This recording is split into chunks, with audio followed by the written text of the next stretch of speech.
What's up, guys? Welcome to the Stats Free Sports channel. I'm your host, Jarrell Hicks, here to bring you episode 8 of the Stats Free Sports podcast. I think it's 8 or 9, something like that. But let's get right into it. With the biggest news over the weekend that just happened, Mike Tyson versus Roy Jones Jr. Now, as a law-abiding citizen, I pay for all my pay-per-view events or my events that I can't get on my regional channels, my local channels, whatever. But sometimes here and there, a link just pops into my phone or my tablet or my laptop, whatever, and somehow it be the pay-per-view or the event that I can't get, whatever I didn't pay for. It just magically pops up on my phone. But, I'm a law-abiding citizen, so I'm not gonna, incriminate myself. But sometimes it happens, so magically. But for this fight, for this card here, it did not happen. I didn't want it to happen. So gladly it didn't happen. But I did not watch this at all. I'm not gonna subject myself to watching 54-year-old Tyson and a 51-year-old, I believe, Roy Jones Jr. I'm not watching that. I had a chance to see it on YouTube. Someone uploaded for YouTube for the free. The entire fight, I think, was 17 minutes, the whole production. I'm not watching it. I'm not gonna do it. No can do. No. Waste of time. Everyone who paid for it, I guess they're happy with it. On social media, I've seen a whole bunch of, knowing the rules beforehand. I've seen a lot of social media posts after the fact saying we were robbed and Mike Tyson won and how can it be a draw and this and that, this and that. Listen, we know it's not an official fight. It's an exhibition. It was a glorified sparring match that y'all got duped for, paying all that money for. Oh, Tyson's gonna say F the rules and just go for headshots. He went for straight body. He followed the rules. He wants that money. This is not immature. This is not young Tyson, young mentally, the young Tyson who had mental issues or had demons he was fighting. This is not that Tyson. 54-year-old Tyson, not need money, but money is can make your lifestyle better. And he realizes that now at 54 years old, has a wife, I believe has a wife, has younger kids, I believe. He's a businessman now. He has a decent podcast. I'm pretty sure that makes money. So yeah, he's not in it for that crazy stuff anymore. He's in it for the right reasons now. He's not gonna jeopardize this bag coming his way just to get a headshot on old man Roy Jones Jr. Not gonna happen. So yeah, it was a draw. I could have predicted that, so yeah. But I guess everyone's happy. Everyone feels some nostalgia type of thing going on. Pays $60-$70 for it, but I didn't do it. I have no regrets about not doing so, but I might one day watch the fight just when I'm bored or something. But from the clips I have seen, or minute clips, whatever, it didn't look entertaining. On to the KO of the night, maybe KO of the year. I'm just joking, but potentially. Jake Paul versus Nate Robinson, and Nate Robinson caught a lot of flack. Oh my God. I woke up, I went to bed, I think the event started at 9 o'clock. I went to bed like 9:30, so I was out early. I woke up like 1, 2 in the morning. I'm getting all these memes and all these tweets about Nate Robinson. What happened to Nate Robinson? I'm like, oh yeah, he did fight Jake Paul. So what happened? I looked, and just Nate Robinson got flatlined. Oh my God. Oh my God. That was crazy. And going into it, I like Nate Robinson, all-around athlete, played football in college.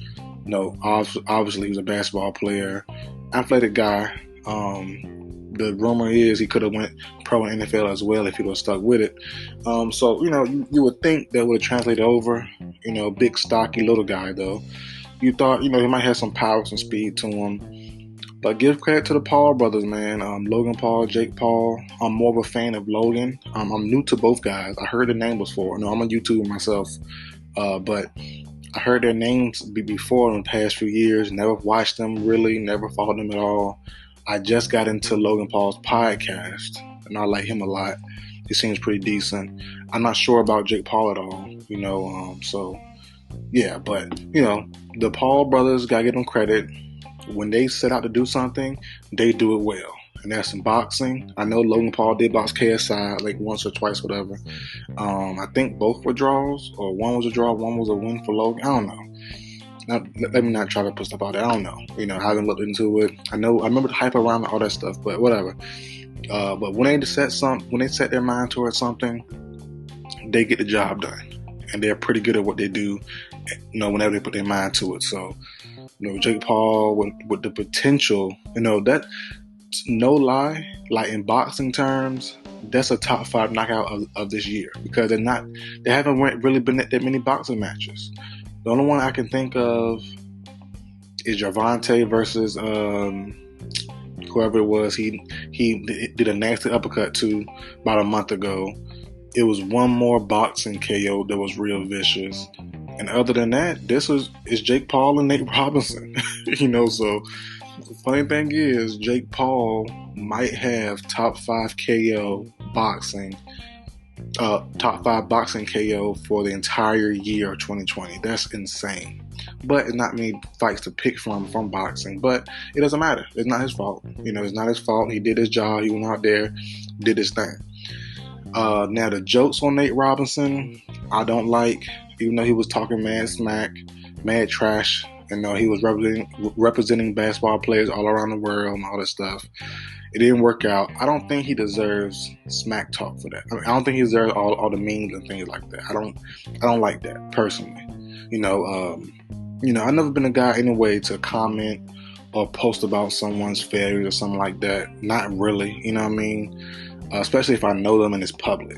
I'm not doing no. That's just nasty to me. So I'm not mad at people doing it, but I'm like, I don't really agree, because I don't see, the main one I seen was Steph Curry. I don't see, and I don't think Steph would do that. He would dare do that. But he's not above as a person, but above money-wise, stature-wise, and just name-wise. He's above Nate Robinson, so it's a difference. I understand that, but some of those guys who were critiquing and making fun of him would end up with the same fate as him, potentially, if they fought Jake Paul. So, I tend to not laugh, but it was a little funny. He did get dropped with a crazy shot. So yeah, that was that. But big ups to everybody who watched it, man. I didn't watch it, but people seem to enjoy themselves watching that, so I'm not mad at it. Let's get into some NBA talk. I haven't done a podcast since the free agency ended. I don't believe. No, I did a couple of YouTube live streams, but I didn't do an actual podcast episode. So we'll tackle it here. I'm still debating on who's my actual winner for the NBA offseason. I want to say Philly. Only because, and I know the Lakers and Philly are super close, super tight. I want to say Philly wins. I don't want to do a 1A, 1B. I don't want to do that. I hate doing that. I want to just, pick a decisive winner. I'm going to go with Philly. I've been saying this the entire time. Philly, they were a middle of the road. They were above average, but they were a middle of the road Eastern team. They're not better than they weren't better than the Bucks. They weren't better than the Celtics. The Heat were better last year in the playoffs, obviously, and I think that's it. Yeah, and the Raptors were pretty cool last year as well, around the same level as the Sixers last year. They made moves on paper to make themselves the best team in the East. I don't care what the Bucks did, adding Drew Holiday, adding Brian Forbes, adding Torrey Craig. Those were some good additions. The Celtics added Tristan Thompson, Jeff Teague. They let go of Gordon Hayward, which is a plus in my opinion. They made some decent moves. Miami didn't really do too much. Brought back Avery Bradley, but the Sixers made the biggest jump in my opinion in the East. From a middle of the road team, somewhere 4th or 5th ranked in the Eastern Conference. Now they're the clear number one. The Lakers, if they ran it back from last year, I had them number one still. But they got better as well, so I'm kind of like, they both got better. They both made great moves. But I think the more impressive thing is you already had an infrastructure set up in Los Angeles with Rob Pelinka been there for 3 or 4 years now. You have LeBron there for 2 years. You have Frank Vogel's second year as a head coach. You have the infrastructure already there.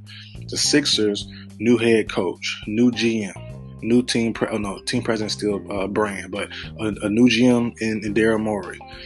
And in like a month and a half, 2 months, Daryl Morey just changed life in Philly. They look like a completely different team. Josh Richardson gone, Al Horford's bad contract gone, got brought in Howard, brought in Tony Bradley, brought in Seth Curry, Danny Green. That's not bad. And still kept Ben Simmons and Joel Embiid. And if some reason it doesn't work out mid-season, they can trade Ben Simmons or Embiid for James Harden still. You know what I'm saying? So yeah, that's great to me. And the Lakers, adding Schroeder, adding Wesley Matthews, adding Montrezl Harrell, keeping KCP, that's great. Look, fantastic moves. Trust me, I love the moves as well. But I think it's more impressive from the Sixers because they are brand new front office guys. Like I said, a brand new coach and Doc Rivers, brand new GM Daryl Morey, and they made moves happen ASAP. You know what I mean? So I'll give more credit to them. The Lakers already had at the top of the mountain, so they got higher in my opinion. They're the best team in the West by far, barring injury, by far. But yeah, so yeah, the Sixers win in my opinion. The Lakers are super close second. Third, I guess the Hawks. Had to be the Hawks. Added Chris Dunn, who I love from Chicago. Good defensive point guard. Added Rondo. Added Danilo Gallinari. Adding Bogdan. We talk a little slow.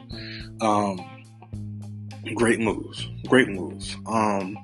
I think they have too much wing depth. They have Kevin Huerter. They have Cam Reddish, Devin Hunter. You know, they got a lot of wings, man. So, you know, we'll see how it all works out, how the rotation works out. But it'd be a lot of offense and no defense. Other than Clint Capella, Rondo, and Chris Dunn, and Hunter to a certain degree, they have no defense. John Collins, no defense. Gallinari, no defense. Bogdan, no defense. Trae Young, no defense. Big O from USC, who they just drafted. I didn't like him going there, to be honest. I didn't like it. I really didn't like that. Unless they can get rid of John Collins soon, I didn't like it. Not soon, but in a year or two, you know, I don't really like it. So, but he's good. He's a good backup depth, for both 4 and 5 spots. So I'm not mad at it, but you know, I would like to see him go to Charlotte or somewhere else he could be a more featured guy at right away. But all about the right fit, all about the right team. So I'm not mad at it. It is what it is. Let's see. Any more basketball talk I want to really speak on? There's not really much going on right now, man. I really care about right now. Let's see. The Bucks are probably my biggest loser, though. I would say the Bucks are the biggest loser in the East, and in the West, my biggest loser is probably the Thunder, to be honest. I don't know what the Thunder are doing. And I understand they're getting picks and all that stuff, but who they're going to trade for? What star are they going to trade for coming up soon? Like Tatum, okay, you're doing all those picks for a certain reason. You're planning on getting a superstar type talent to trade for them to come there. That's fine. That's cool. But what star are you going to get? What young star are you going to bring there? Because Tatum just signed a long-term deal. De'Aaron Fox signed a long-term deal. Devin Booker going nowhere. Karl Anthony Towns, maybe. You know, Russell just got there. Edwards just got there. They just signed Malik Beasley to a long-term deal. I mean, Donovan Mitchell just signed a long-term deal there. What are you going to bring to Oklahoma City Thunder? The only two, they're not even that young. They're young, but they're not, you know, spring chickens still. Only 2 stars or star caliber players who could come to the Thunder in a year or two if their team struggle, maybe Rudy Gobert, whose contract is up this offseason. If the Giants are struggling or he wants out, it's always been a chemistry issue off the court. So we heard about him and Mitchell. Maybe they trade for Gobert. Maybe. And then another big man, like I said earlier, called Anthony Towns. Maybe if the Timberwolves are struggling, the rumor about him is he's been wanting out of Minnesota for a while now. They got him a good friend in Russell. They got Edwards with the first pick. It might work out. We'll see. Anthony Towns in a year or so might want out. Andrew Wiggins from the Warriors might want out, or it might not fit the roster well. We'll see. But other than those three guys, who else is going to be up for, Bradley Beal not coming. I don't think he's going to go to OKC because I think he has signed a 2-year deal recently. He's not going to re-sign there, I don't think. So I don't know. I don't know what they're doing there. So for the Thunder in the West, I'm giving them the biggest loser, and the Bucks in the East. The Bucks, they traded too much, in my opinion, for Jrue Holiday. 3 first-round picks, Bledsoe and Hill. I didn't like the move. I definitely give the winner of that move to the Pelicans. Jrue Holiday isn't a life-changing type player, in my opinion. Solid, very solid, great defense. Can give you, 15 to 20 points a night at that guard position. But he's not a life changer there. Bogdan, they had to sign and trade for him first. The first deal of the offseason, the first deal from the free agency period was Bogdan, like a couple days before it even started. And then news got out, the deal is canceled. I first thought, okay, they're just doing that to not get a penalty for tampering, a fine, whatever. But Bogdan really didn't go back. That Bucks deal really was dead. So, the rumor was Giannis was, since Bogdan was going to sign and trade, which they supposedly talked already. That was the rumor. Bogdan and Giannis talked. Bogdan said, cool, I'm coming. Jrue Holiday came via trade. Giannis was supposed to sign his long-term Supermax deal for like 5-year deal. Now that Bogdan is not coming, he's officially with the Hawks now, because the Kings, the Hawks offered him a 4-year, $70 million deal. The Kings had the right to match. They did not match. They were going to, but Bogdan said, I don't want to be here anymore. So they did a good move, in my opinion, and let him walk. So yeah, Bogdan is no longer an option for the Bucks. He's gone now. And the rumor is Giannis might not even sign a Supermax now. He was going to sign that first.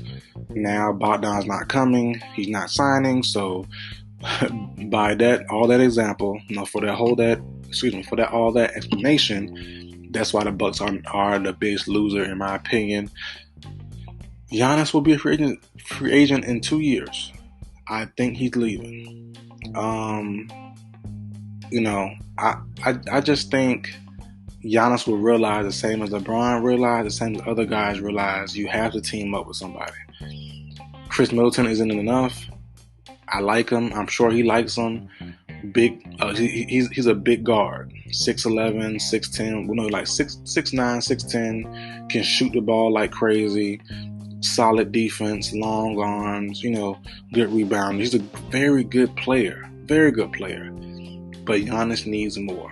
And I don't think the Bucks, like I said, just giving up 3 first-round picks for Jrue Holiday kind of wasted that. You could have saved that, held on to that, maybe for Bradley Beal if the Wizards start struggling, maybe for someone else, But, yeah, giving it to Jrue Holiday, who's 32 years old, on his last year of his deal, who hasn't really, I'm sure they have a deal in place for him a plan at least for him to re-sign, but we'll see how the season goes, man. We'll see. So, yeah, that's really it for basketball.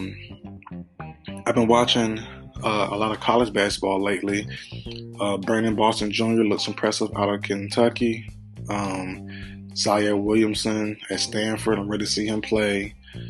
Let's see who else. Kay Cunningham looked impressive. I'm ready for the G League, really, with Jonathan Kuminga, I believe his name is, Jalen Green. I want to see those two guys play. They're my two favorites in this draft, but Kate Cunningham is a monster. He's a super monster.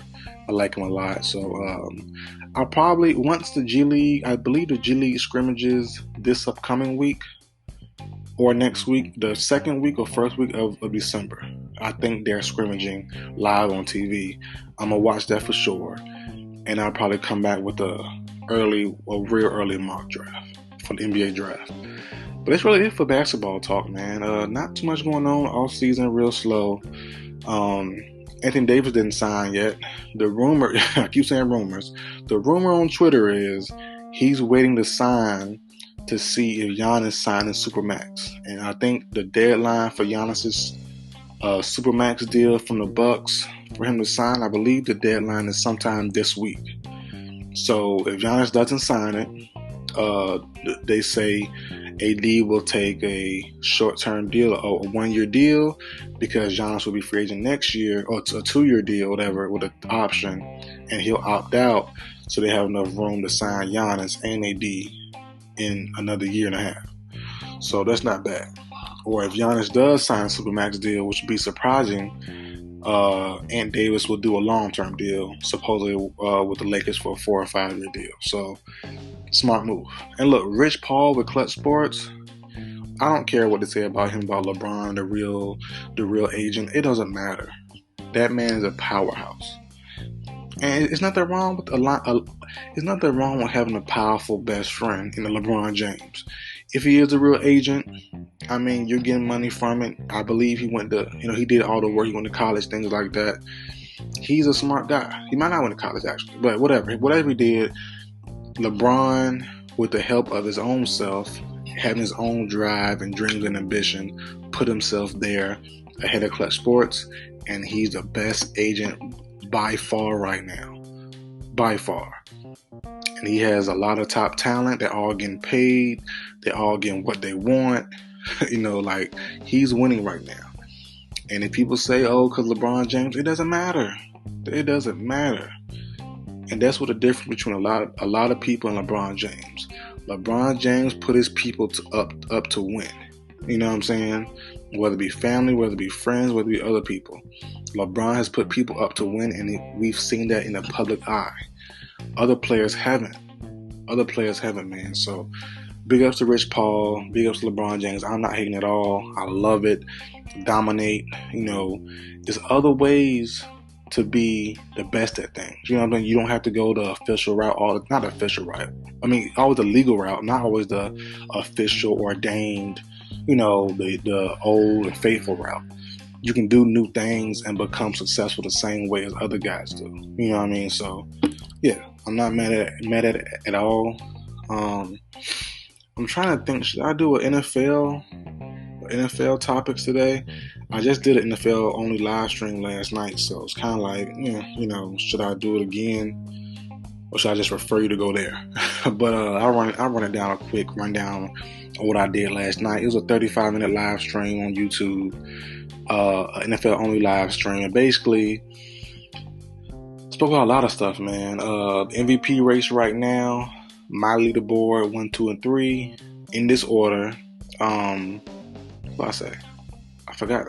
Pat Mahomes, easily not number 1 right now. Number 2, Aaron Rodgers, and number 3, Derrick Henry. Derrick Henry is probably playing the second best out those 3. Aaron Rodgers playing great as well, but I think Derrick Henry should be 2.